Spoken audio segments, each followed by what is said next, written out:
துணிஞ்சவன் இல்ல பயில்வானும் இல்ல ஆனா எவனுக்கு சலச்சவன் இல்ல.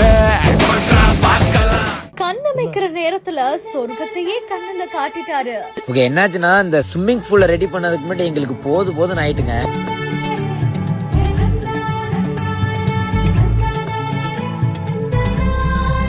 லைஃப்ல இப்படி ஒரு நாளாவது வாழ்ந்துடணுங்க. எப்படியோ பல போராட்டங்கள் கழிச்சு காலையில 8 மணிக்கு ஆரம்பிச்சது கிட்டத்தட்ட 5 மணி ஆயிட்டு கிட்ட நெருங்கிட்டோம். கொஞ்சம் தெரியாம பட்ட சவதிக்கு சண்டே ஆரம்பிச்சிட்டானவன். நானும் குளிச்சுட்டேன், என் போனு மேலேயும் ஊத்திட்டான். ஆனா அந்த சண்டைக்கு அப்புறம் தான் அவ்வளவு டயர்டா இருந்த உடம்பு கொஞ்சம் ரிலாக்ஸ் ஆச்சு.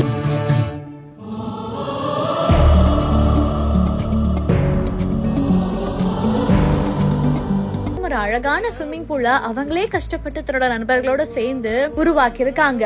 அந்த ஒரு ஸ்விம்மிங் பூல் பக்கத்துல பாத்தீங்கன்னா வாழை இலைய போட்டு உட்கார்ந்து சாப்பிடும் போது பாக்குற நமக்கே அப்படியே கிராமத்து வாழ்க்கைய வாழ்ந்துடணுமே அப்படின்ற மாதிரி தோணுது.